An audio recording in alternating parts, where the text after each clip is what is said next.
Two Jack Bros! Two Jack Bros! Welcome back to Two Jack Bros. And of course, if it's your first time, thank you for giving us a shot. Welcome to you as well. I am Sidney. I am sitting next to Ansley. Hello. And today our guest is none other than the Dalton Pruitt. Hello. Howdy. Howdy, Dalton. Howdy. Thank you for having me. Thank you for being here. And of course, before we get started, I want to remind everybody to do all the things they do to show love to a podcast. Like, subscribe, rate, review, especially on iTunes. It definitely helps grow the show, and we're trying to do that. Mm-hmm. Trying to grow all the the show. Acolytes to join us. Tell a friend to tell a friend. Get them in here. We also have a Patreon that we'll be doing right after this. More on that later. Dalton. Hello. How you doing, buddy? I'm surviving, man. How you feeling? I'm surviving. Like every now and again, I feel like I'm thriving, but then I like get bumped down to surviving, and I feel like that's okay. Yeah, that's where I am. I exist. I look in the mirror and I go, there he is, still there. Yeah. How about you, Ansley? What are you doing? Thriving, surviving, or existing? I'm surviving today. You surviving today? Yeah. All right. Yeah.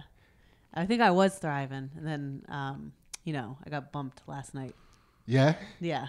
Wait, I didn't bump you down, did I? No. Just being with me. Yeah. All right.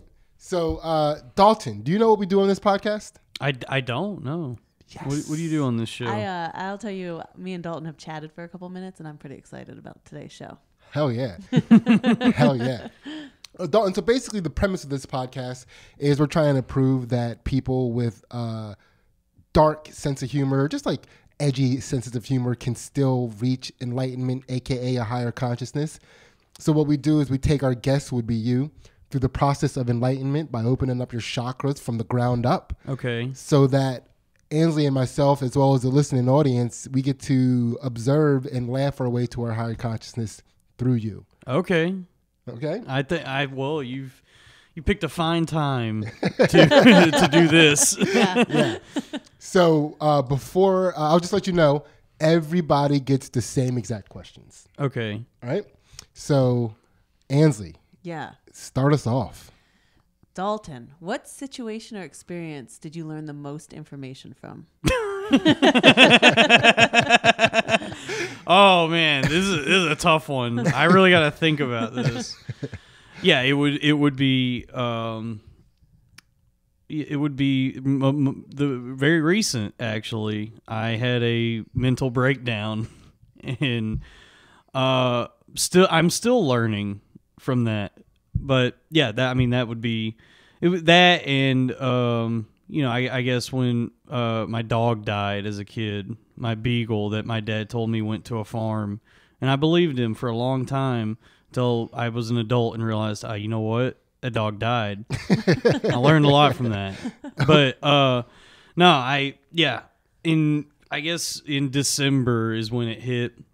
I had lived my whole life not knowing That your dog died? that my dog died. I did not know Mo the beagle had died. And also, I didn't know that I have bipolar 1, Kanye. Oh, And, nice. Yeah, the same as All of the greats. Mm-hmm. And so, come December, I really went, they call it a manic episode, mania, and became completely detached from reality for many, many weeks. And it scared everyone. Didn't scare me. I'll tell you this. When you're in mania, I was invincible. I really thought that nothing bad could possibly happen ever during this. I was running around my neighborhood committing mild crimes. Some light breaking and entering, as it were. Okay. Well, how about I'll ask this question this way. What do you consider heavy breaking and entering? Like smashing a window, running in, taking the PlayStation.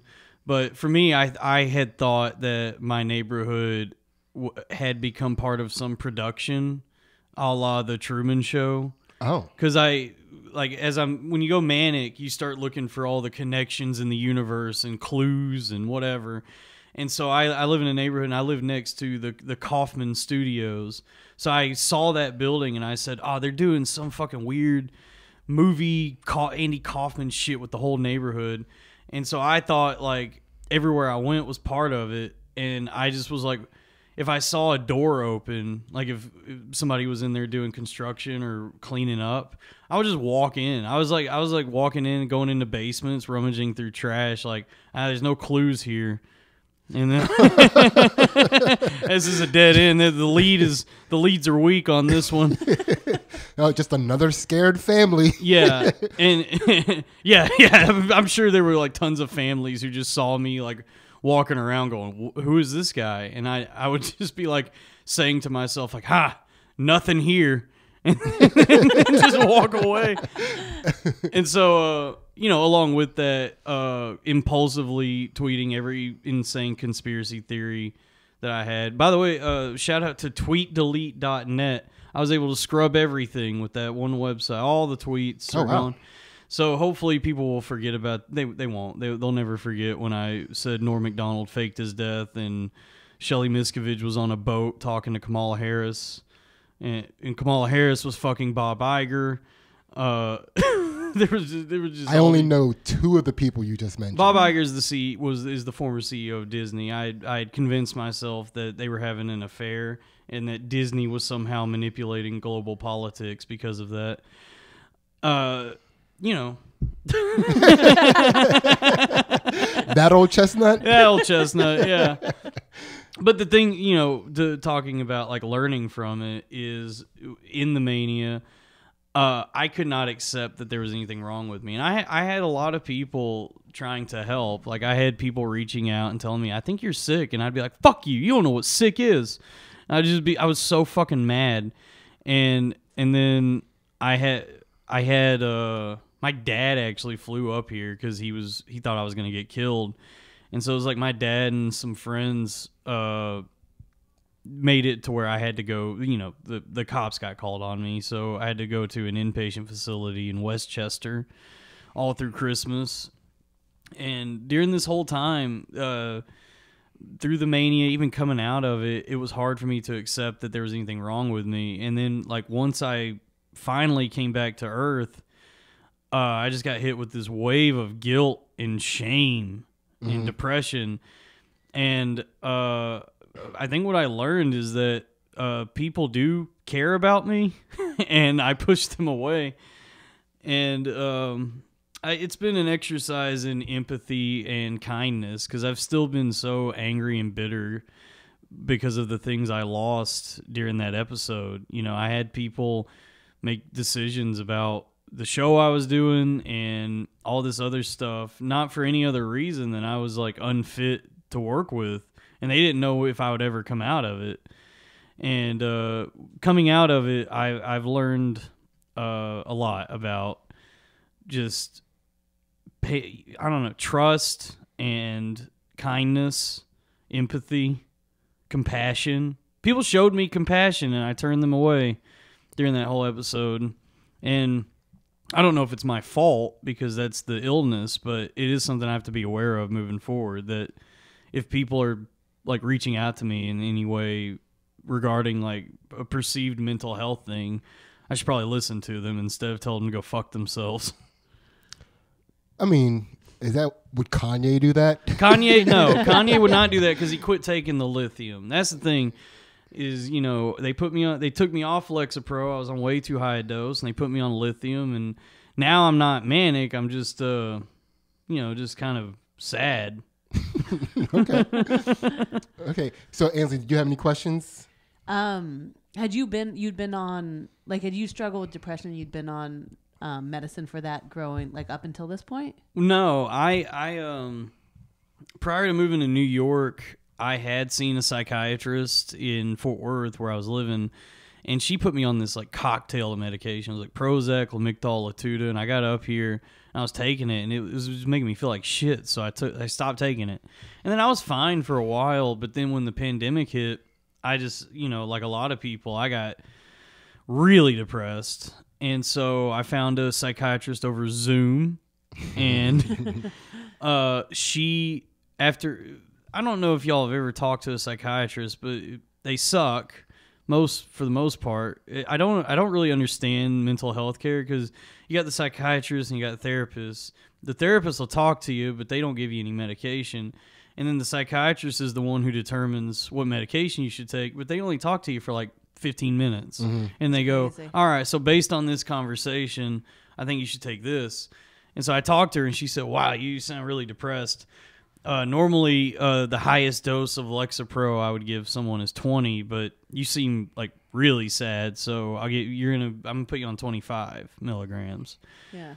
And I was taking that for almost about a year, and then turns out if you have bipolar, that's not the right medication to be on, and to be on 25 milligrams on top of that, it was a ticking time bomb, and it went off. But yeah, I was only on it for like a year. Until my brain just went sideways, just completely snapped. Yeah. And when you came back, was it the same as sudden, or was it like kind of a slow unwind of like you realizing like, oh wait, I shouldn't be going into other people's houses and these tweets are kind of crazy. And It was more like so I was in the inpatient for like 9 days, and they let me out, and these inpatients, they're not good places. They're kind of like holding cells for mentally ill and homeless. My roommate at the inpatient was a homeless guy who calls himself New York. I was like, "What's your name?" He goes, "I'm New York." And I was like, "Really?" He goes, "Well, my name's Leroy." So it's not a good place, and I like fought my way out of there. I talked to the doctor. That was the craziest thing during all of it, is like there's still me in there, still Dalton is somewhere in there, and I'm really good at bullshitting people if I need to, or I'm a good performer. So like when I got in the room with the doctor and the social worker, I was like, I shouldn't be in here. I was like very convincing, I guess, because they were like, all right, well, we're going to give you like 3 more days and then discharge you. And I was like, thank Christ, I can't be in here any longer. But I probably should have been in there for like weeks, because I got out, and now I'm off the Lexapro on the lithium, but now on top of the mania, I'm having Lexapro withdrawals. And so I still didn't realize how sick I was. Like everyone that was reaching out to me, even after, I was like, you don't know what the fuck. I was never fucking sick. I should have never been in there. Fuck you. Fuck off. All that. And then one day, sometime in February, I just was laying in bed and it kind of hit me. I was like, oh, shit. Shit. Shit.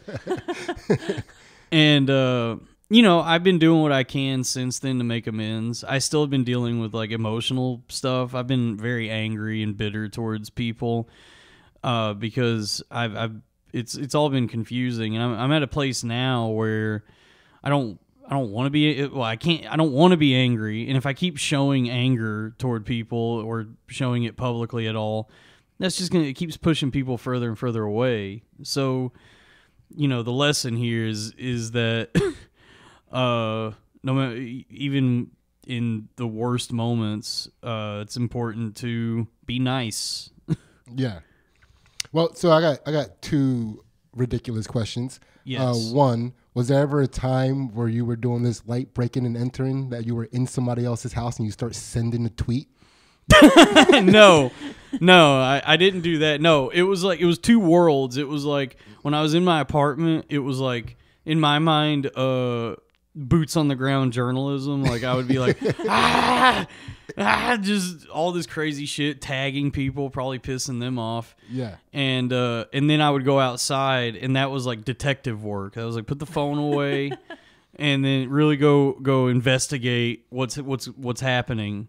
Because in my mind, something was going on, something was awry, and it kind of, honestly, during COVID, it didn't help. Like to everywhere I went, it was like you need to have your vax card, mask on, and then to walk in and like the person working there is not wearing a mask, and I'd be like, and they would tell me, "Can you put a mask on?" I'm like, "Well, hey, you're not wearing one. What is this? What's going on here?" Yeah. I would be like interrogate them. What is this building? How long has this been here? All right. So my other ridiculous question: when you were going into houses and you were looking for clues that this was all some elaborate production, if you would have walked into, let's say, this house and walked upstairs to this room and saw these lights in this room, would you have been like, I fucking knew it? Yep. Yeah. Oh, yeah. Yeah, for sure. Yeah. Dude, I mean, at one point, I thought that sucks, man. At one point, I thought Larry David had staged a coup against Kamala Harris and Joe Biden, and there was an interim president that was Jerry Seinfeld, with the vice president being Larry David. And I thought there was like a production studio somewhere in my neighborhood that had to do with that. And I was like, in my mind, there was like an internal logic to all of that. I was like, well, they're mega rich. They're so wealthy and powerful. Maybe they could pull something like this off. I got to go investigate and see what's going on around here. And then that turned into this grand, even bigger conspiracy to do with like media corporations and CEOs, where I was like, no, it's not them. Nah, they're the patsies. They're the fall guys in all this. The real masterminds of all of this are like Jeff Zucker from CNN and Jason Kilar from Warner Media. I got really into media. Like, I was really studying how the media is structured. I was like Bob Iger, all these different like CEOs and shit. And I was like, something's going on around here. This is all a production. And if I had, at one point I walked into a place and like was in the basement of some building and walked into the security room and saw the TV with the everything. And I was like, there it is. Yeah, because it is. I feel like the odds were definitely not in your favor for not walking into a house where people do a podcast out of. You know what I mean? Like everybody does a podcast. Yeah, and everybody's got like, or everybody's doing work from home, so everybody's got like camera setups and like, yeah. So it's very fortunate that didn't happen. So what we always like to have people do after explaining, of course, the situation where they got the most information is, so how would you distill the information that you got into, a couple sentences or so? Oh man, that's a tough one. The information I got from just the episode itself, from the experiences that you referenced. From the experiences, how would I distill it into a couple well, I'm still trying to wrap my head around it, but I mean, I would say that when it comes to mania, when you become detached from reality like that, I think, well, first off, I mean, I'm happy to be alive. That's the big one, is no matter how bad this is, it's like, at least I didn't die. And after the whole experience, I mean, I would say that it is enlightening in a way. Like, I would say, like, I'm still going through it. I'm still dealing with the fallout from it, but I'm grateful that I got to have that experience young, got to get it out of the way, and that I can, like, move forward with a better understanding of who I am, because doing comedy and all that, being in this world. Wait, well, these are more sentences than you asked for. No, you're good. No, I just mean, like, being in this world, you kind of lose track of who you are, because there's so much attention seeking and this desire to really succeed at this. And so we were talking about this in the car. Like, my identity had become, I'm a comedian, and I don't want that for myself. Like, I'm a person, I'm a human being who does comedy. Right? Like, it's my passion, but I don't want my identity to be wrapped up in entertainment. I think that's healthy. Yeah. And so, I mean, I would say after all is said and done, I have a better idea of who I am, what my values are, how my brain works, and like what I need to do to live like a healthy, rewarding life moving forward. Awesome. I'm glad you got that out of that. At least so far. At least I'm glad that's something that you got out of that so far. And so what we're going to do now is we're going to start the chakra opening process from the bottom chakra up. The bottom chakra just happens to be located in the butthole.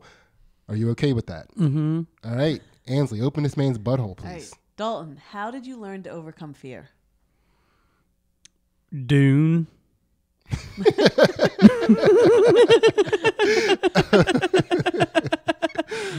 The litany against fear from Dune.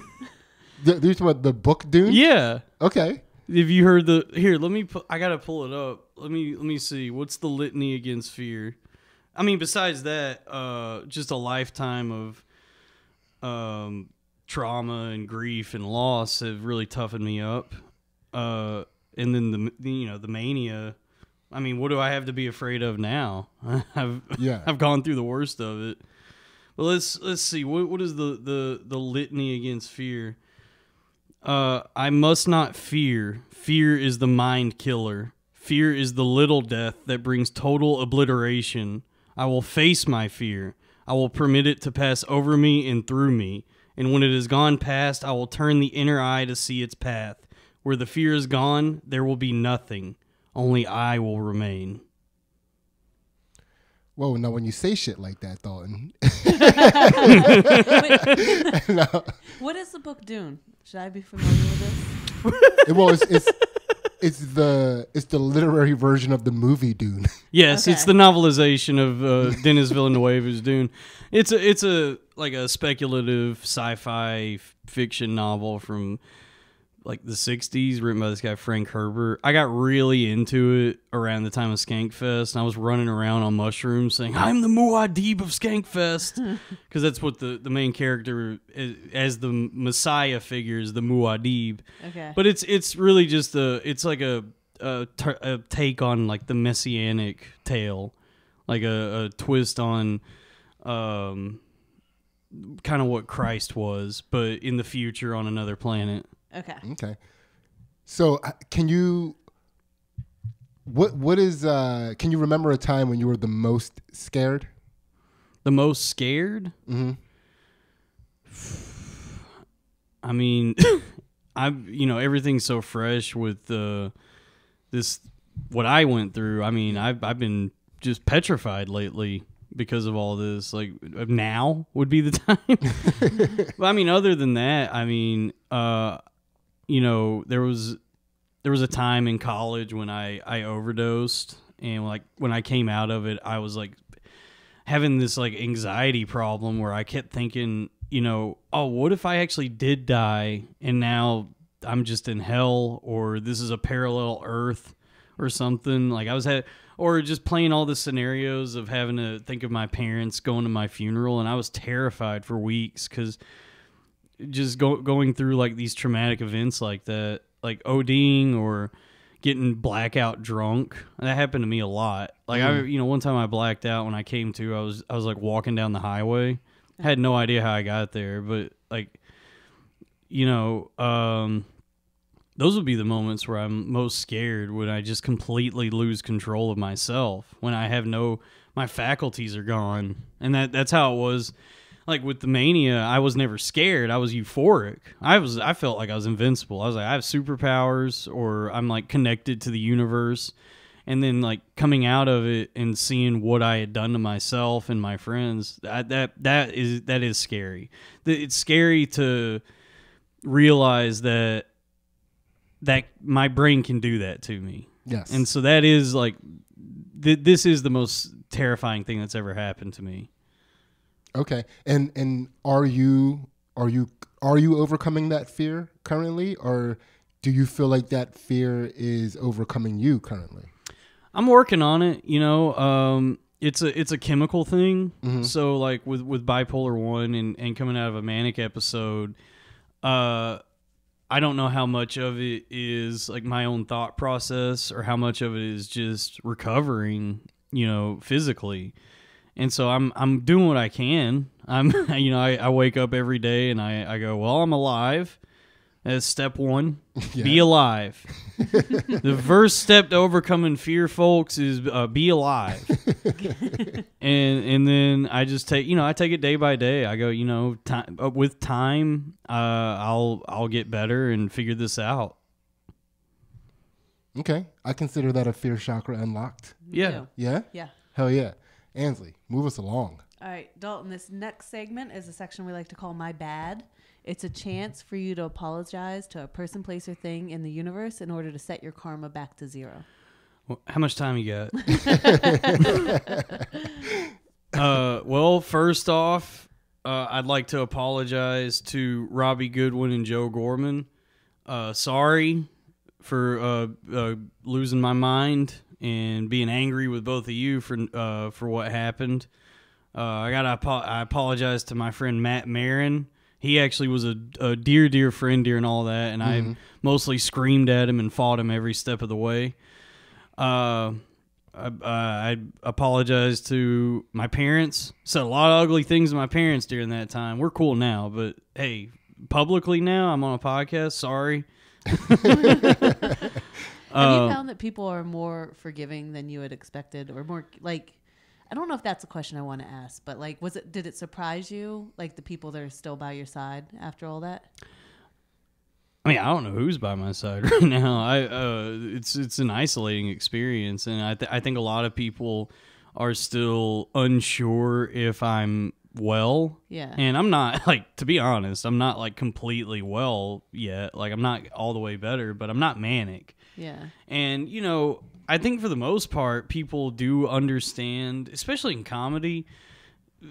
Any comedian who's been doing it a while has either themselves or had someone they know go through something like this. I mean, we're all psychos. We're all crazy. It just sucks in the moment because you realize like it takes time to rebuild trust and all that. Yeah. But I've found that when I actually go out in public and talk to people, they're more concerned than anything. I don't think anyone's like angry with me. I don't know if I've actually like burnt any bridges, but they're just like, they don't know what happened. They don't understand it. It's a very tricky thing dealing with all this. And so, I don't know. I don't know how understanding anyone is, but for the most part, I think people are just waiting to see if I'm actually okay. Okay. I feel like Ansley, as a mom, wanted to hear you be like, my mommy stood by me. Oh, well, yeah, my mom and dad, I had not had a good relationship with my parents for a while. Like, I had held on to a lot of, like, childhood trauma and had really begun to resent them, especially, like, in calling them over the years. It felt like we just weren't getting along well a lot of the time. And I've always struggled with, like, substance abuse, and my dad drinks a lot, and so it was creating this like discord between us that I was like trying to quit drinking, and I haven't drank in almost a year now, but he would still get drunk. And then after all of this, and I said the worst things imaginable to my parents, were truly reprehensible in what I was saying to them, but the whole time they understood it. They were scared. It was upsetting them. My mom cried a lot. But when I came out of it and like called them to make amends, they were very forgiving, and they're very good people. Yeah. I mean, well, first of all, that's awesome. I always love to hear when people have parents that are in their corner like that. Now, were there more apologies that you wanted to make? Because I felt like you were making such good headway. Oh, yeah. I didn't want to interrupt you. I'm sorry to Louis J. Gomez. You really gave me a chance, and boy, did I blow it. Sorry to all of Gas Digital. I know we were recording that show there. It was a delight, and now it's all crumbled.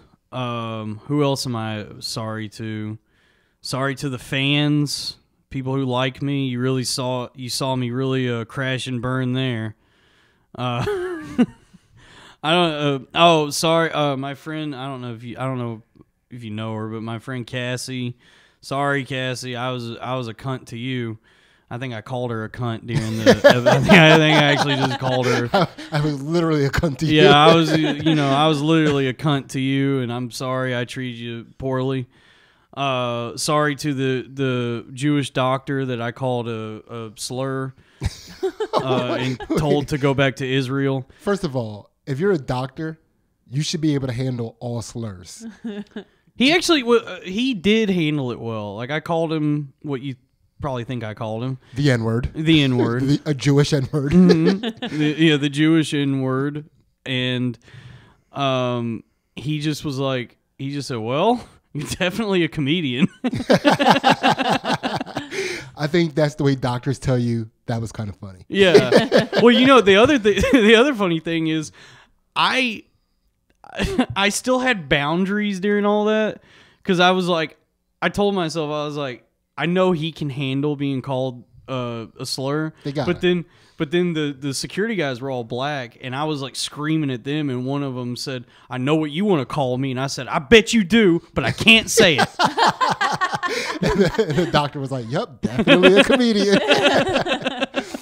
No, I just feel like that's part of a doctor's bedside manner. They have to be able to absorb slurs. Yes. Like Kirby. Yeah. If you call a doctor the N-word, he becomes black. All right. So, Dalton, first of all, I really appreciate that you did that, those apologies. I mean, I know you're still in a little bit of a vulnerable state, and some of what you might have done to even need to tell those apologies could still be fresh.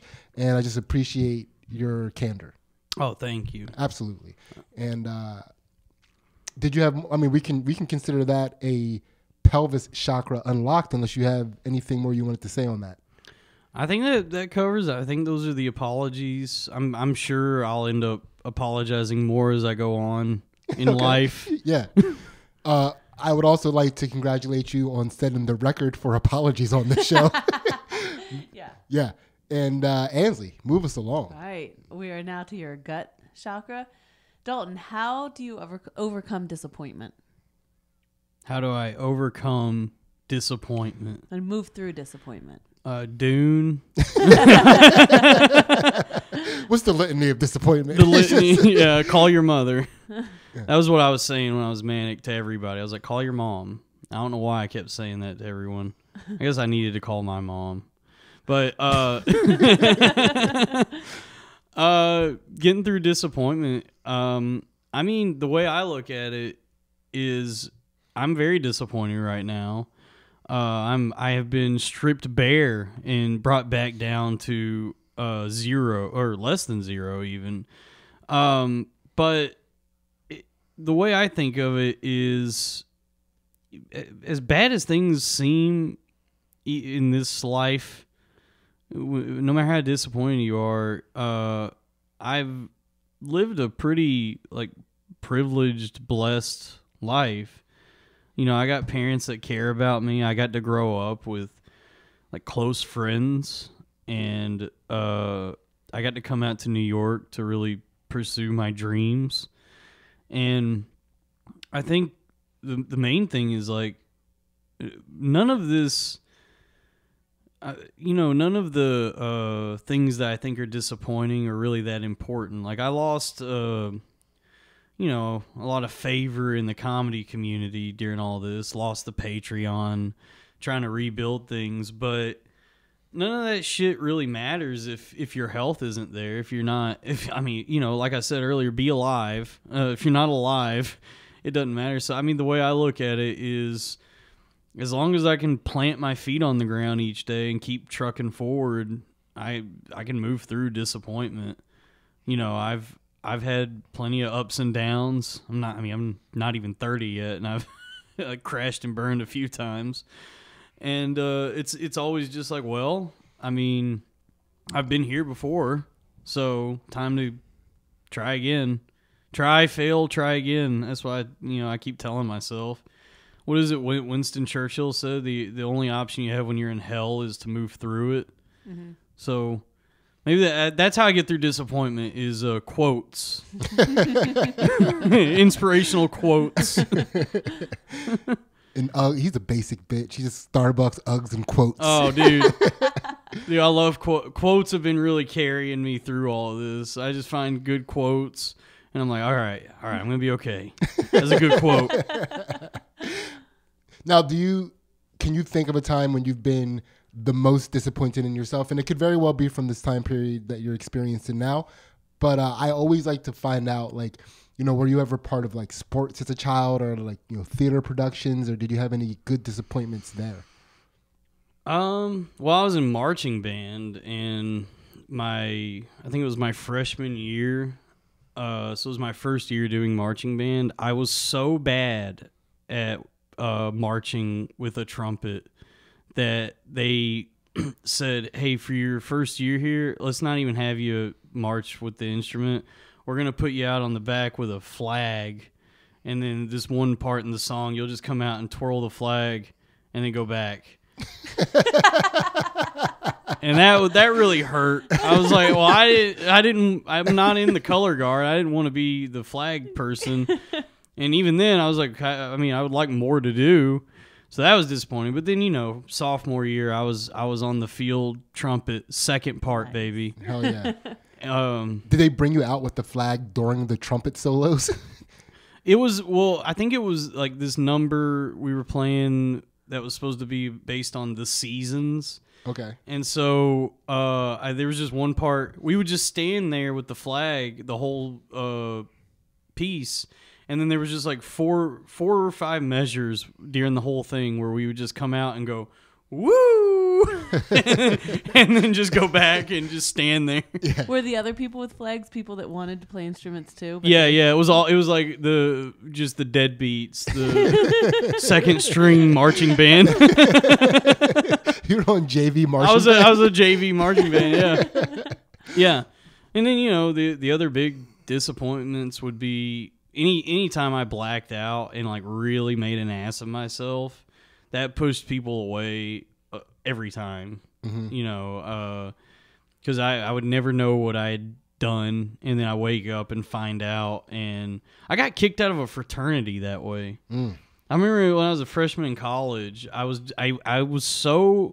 drank so much trying to pledge Sigma Phi Epsilon that they said you are drinking way too much and scaring everyone here. And we can't let you be part of this fraternity. You're partying too hard. Yeah, they were like, you're creeping out all the girls. We can't rely on you, and your GPA is not good. And I'm like, what am I doing wrong? You're all drinking. I think what you meant to say to me was chug. Yeah. Yeah, that's again. Thank you for sharing all of that. Definitely a disappointment chakra unlocked, Yeah. right? Ansley, keep it moving. All right, Dalton, we're at the heart chakra now. What have you learned from grief? Hey, what's going on, guys? We just got done doing Dalton's Patreon episode, and it was freaking awesome. You're going to love it. $1 gets you all of the content. Patreon.com/2JackBros so you can come into our Patreon and absorb 2 Jack Bros After Dark, our counter to the free podcast that you're watching right now. You also get Ansley's fight commentary and analysis on her jiu-jitsu matches for that $1, and anything else that we put up there, all for the low price of $1 a month. Dalton, did you have fun on the Patreon? I did have fun. I'm having fun again. Hell yeah. I'm learning how to have fun again. That's awesome. That's awesome. And for $1, you can see exactly the kind of fun that Dalton had. Now we're going to get back to the show and find out what Dalton has learned from grief. Oh, that's a heavy question. Well, last April, my best friend got killed since childhood. It was a freak accident, and it was very difficult up until honestly, I think that was one of the reasons I went manic was he had died, and then I started like really succeeding in comedy in a way. Like I was getting all this attention out of nowhere, and it was getting to me because the whole time that I was like putting myself out there and building these new friendships and relationships with people, it all felt very empty and meaningless because I was carrying this grief with me the whole time. Now I didn't know how to really deal with it because everyone around me is like such a clown that they just want to make light of it. And I'm fine with like making dark jokes and all that. But then after a while, I was like, it just started to really affect me that he was gone and just nothing around me felt like it had any meaning. Everything felt like I was distracting myself. And so then that leads to the mania. And so, I mean, what I've learned from grief is that everybody goes through it, and it's just so different for everyone. It's you know, the thing that kept happening to me after he died was like a lot of people just kept saying to me, you know, we've all lost someone in that way. They were like, you know, we've all lost someone. You need to learn how to move on. And that's I don't know, that's tough. I feel like with grief, it's one of those things where you're allowed to be kind to yourself and to take as much time as you need to be sad about it, to like really work through it. And it's also a lesson in compassion and empathy and stepping outside of yourself. Because like as I've gone through it, you feel selfish dealing with grief. It's so consuming and you feel like no one understands your pain. But yeah, everyone has lost someone. So people do understand to a degree. It's just what I had to learn was how to like really step outside myself and try to be more compassionate toward other people. And you know, at one point I volunteered at a soup kitchen, and that was really nice. And I started going back to church actually. I learned how to like reconnect with my own values, because I grew up in a very small religious town, and we all took care of each other. We were all very tight knit, and that doesn't exist in New York. New York's a den of thieves, and so I had to learn how to, just be a person again. I learned how to be human through grief. Where did you grow up? A little town called Springtown, Texas. Okay. Yeah. Little, Familiar? No. It's got like 2,900 people in it. Yeah. Like, where is it outside of? Like, what is the big town, the big familiar Texas town that you reference? Fort Worth. Okay. Fort Worth, Dallas, Fort Worth would be the next biggest towns. Okay. We lived in Euless for a year. Oh, I know Euless. That's a mid-city, they call it. Yeah. Why were you in Euless? I got a job in Dallas. Okay. It was right when we got out of school. Yeah, I used to drive through Euless all the time. Yeah. It's the town you drive through. Not us. We lived there. Yeah. we drove through Dallas and Fort Worth. Yeah. Yeah. And then where'd you go to college? I went to the University of North Texas in Denton, Texas. Okay. And then you moved up to New York at some point when you were following dreams? Yes, I graduated 2017, and then I came out to New York in 2018. The way you said that, and you moved up to New York when you were following dreams. It's just like, Yeah, pretty much. something about the way you said that It's rubbed me the wrong way. Ansley. Sorry. It's a foolhardy decision, especially now after this whole manic episode. I'm like, I don't have the resources to survive at this point in this big city like this. Yeah. I think that what you're talking, like, what struck me when you were talking about grief is that I don't think as a culture we do very good talking about it or like relating to each other about it. Because I found the same thing when people were like, oh, you can talk to me at any time about it. And I'd write like these overly emotional, messages to them, and like they wouldn't respond. I was like, oh, I guess they don't really want to talk about it. Yeah, people, like a lot of people will give you every banal platitude, and then once you actually try to act on it, they're like, "Whoa, I can't deal with this." I don't want any of that. Do you not have friends? I think people are, and I think like with COVID and everything, the way the world is now, people have gotten so disconnected from each other.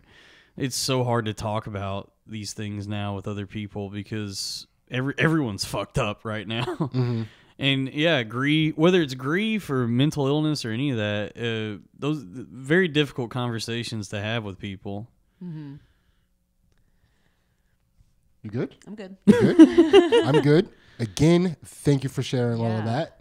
That is a heart chakra unlocked. Unless there's anything more you wanted to say on the subject.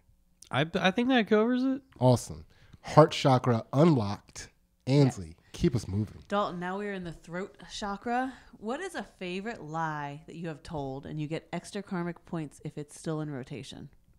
A favorite lie I've told? I don't know. My problem is I'm too open. I have trouble lying to people. We got one of these in the studio. It's been a while. Yeah. I guess the best one is that I can pay my bills. That's a good. That's one of my favorite lies. Is that I'm solvent. rotation? Yeah. I'm solvent and can actually afford to be living out here. I don't know. I mean, it's not a lie now, but I didn't lose my virginity till I was 27, and so I used to just tell people like, "Oh yeah, I've had sex with women." How would you, when you look back on the time that you were lying about having sex, did you describe it in a way that you look back now and you were like, that was clearly a person who didn't have sex saying those things? Yeah, pretty much. It was like that scene in 40-Year-Old Virgin. It was like everybody would be talking about sex stories and whatever. And then I'd be like, "Oh yeah, I love eating pussy. It's awesome." But I always felt I always felt like such a fraud. It was always so hard to actually like talk to women, carrying that around with me. Like, God damn it, why haven't I had sex yet? And then women aren't gonna want to fuck me because I have the stink of chastity on me. No, when you did finally have sex, was it with a person that knew you were a virgin? No, it was with a Russian prostitute. And they don't ask. No, she you know what? She asked and I lied. I got nervous. When she asked me, I was like, "Fuck! What if I tell her yes, and then she just tells me to leave?" It was one of those. So that's probably the best lie I've told. Is after I paid for sex and was like, "Yeah, I've definitely." She was like, "Are you virgin?" And I go, "Nah, I've just never like paid for it before. You know, this will be fun." Wow, you lied to a prostitute about being a virgin. Mm-hmm. That's awesome. Yeah, that's a good one. Yeah, that's gonna go down in the history books for this podcast as one of the best lies ever told. Yeah, I think that's a throat chakra unlocked. Yeah. Oh yeah, Hell yeah, Ansley. All right. I go ahead. jumped on it. No, jump on it. We are on the third eye chakra now. So Yeah, so we're out of the physical chakras and now we're into the metaphysical chakras. okay. All right. So what is something that you thought was separate, but you're learning now that they are the same? It is the same. What? Great question, Dalton. So like two sides of the same coin type of question. Like something in the past that you thought were separate ideas or concepts or, things. Like, I'm not trying to limit you, but like, two concepts. But as you've gotten older, you've learned that they're really one and the same. I mean, well, speaking of metaphysical, I would say body and mind.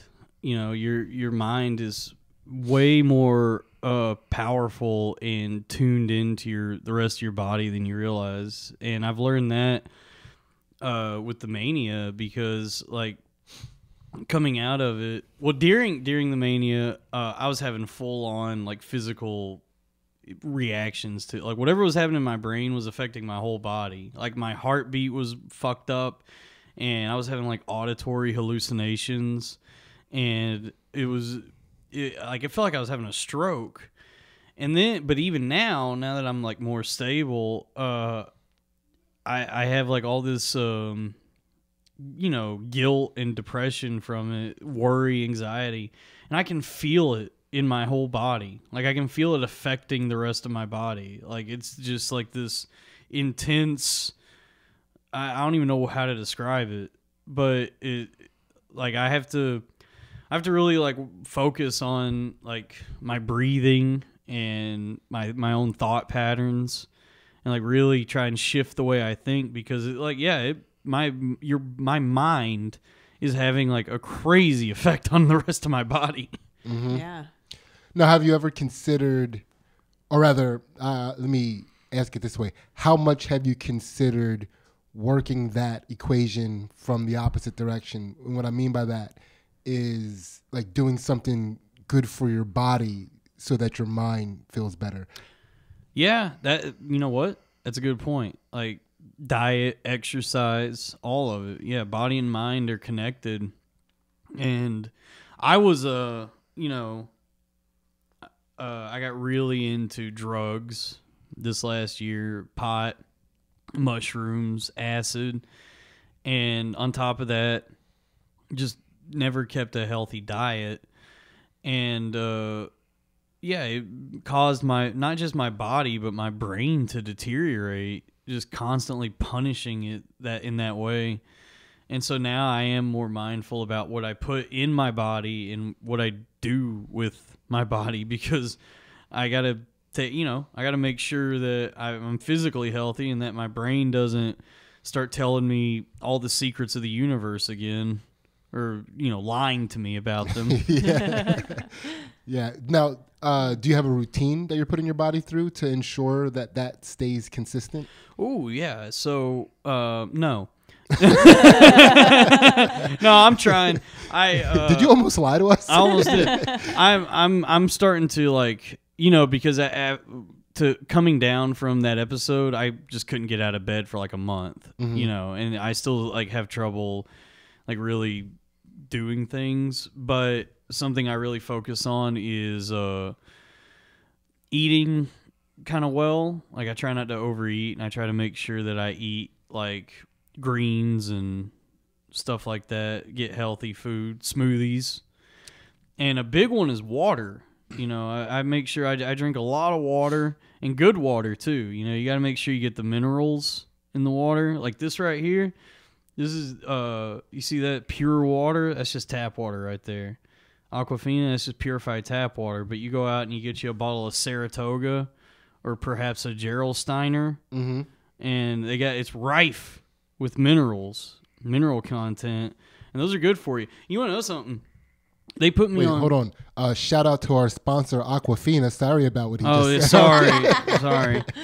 But yeah, go ahead. No, this is something I've been obsessing over. Is they put me on lithium for the bipolar, and then I started thinking about it. I started researching. It turns out this lithium stuff, whatever it's like an alkaline salt that they use as a mood stabilizer. It's in a lot of the water I used to drink in Texas.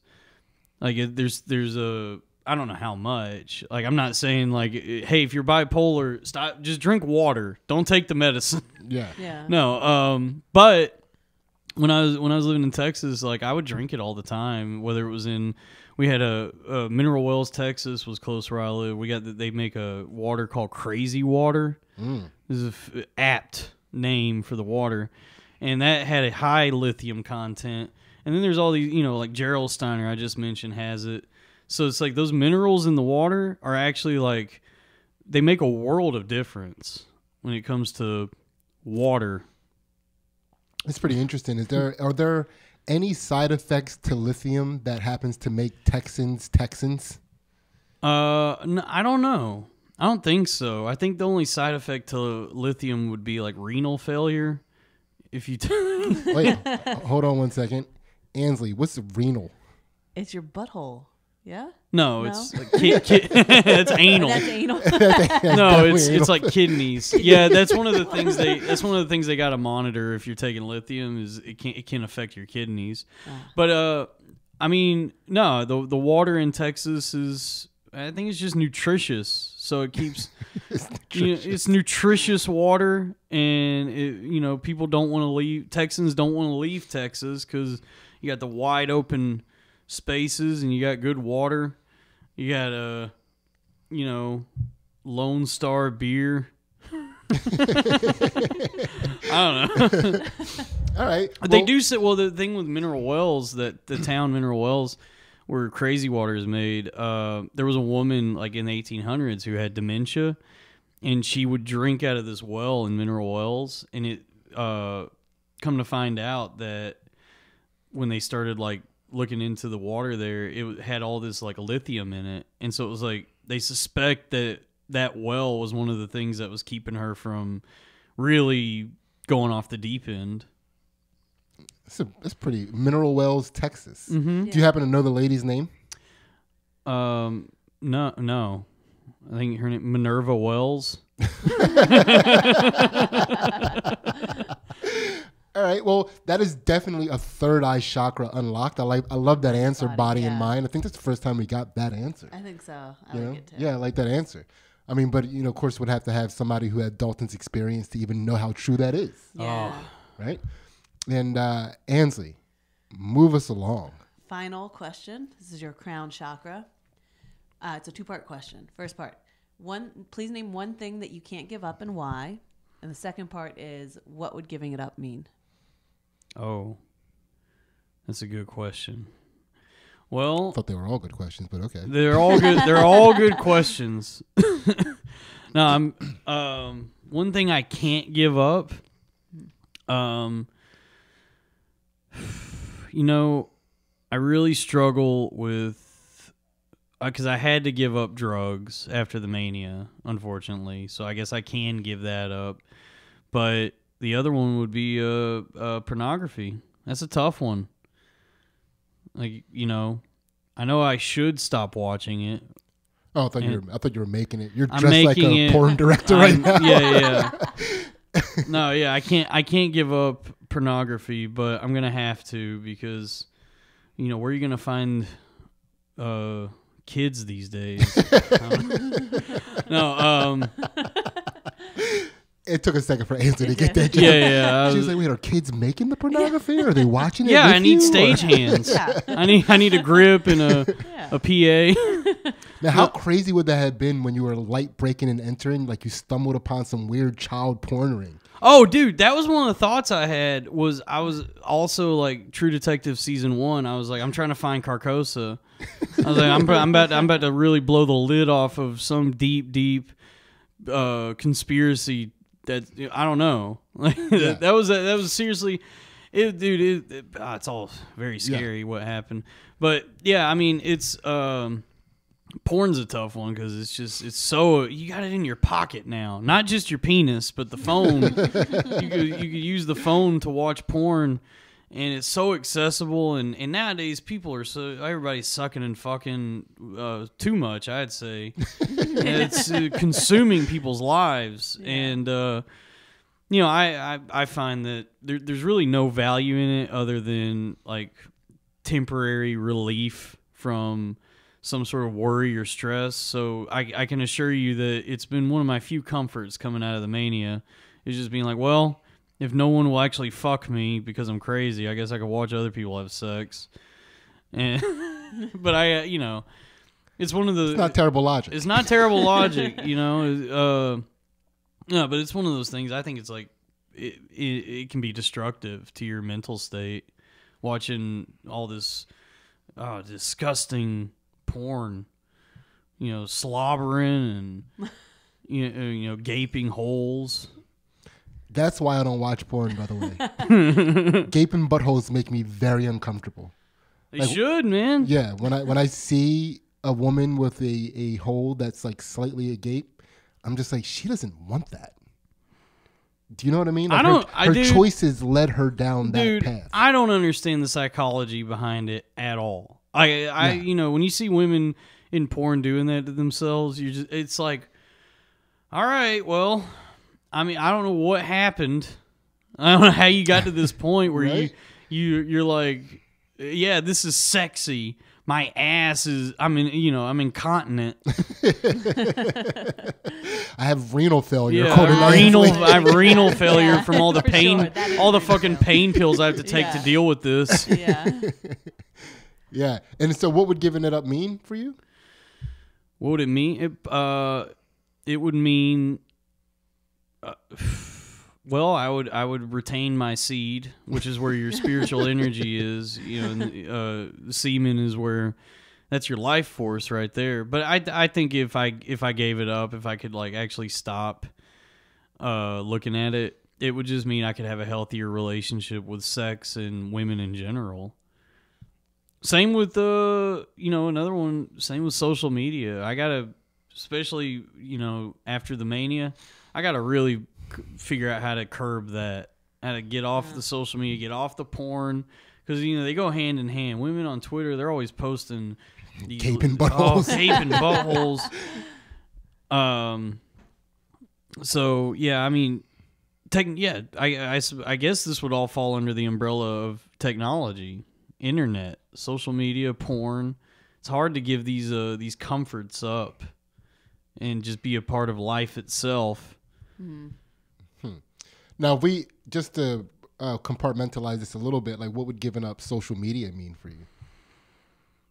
Well, it would mean that I Retain your seed. I could retain my seed. Yeah. No, it would be beneficial for my mental health, and it would help. I would, it's tough because like doing comedy for as long as I have and being in this world, like social media becomes such a big part of it.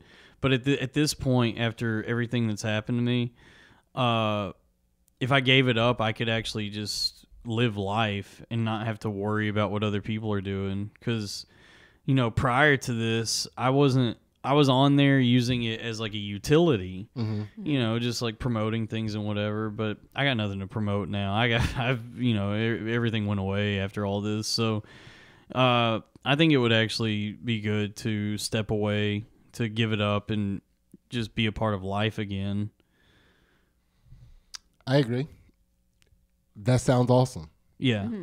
And Dalton, that was the last question. How do you feel? I feel good.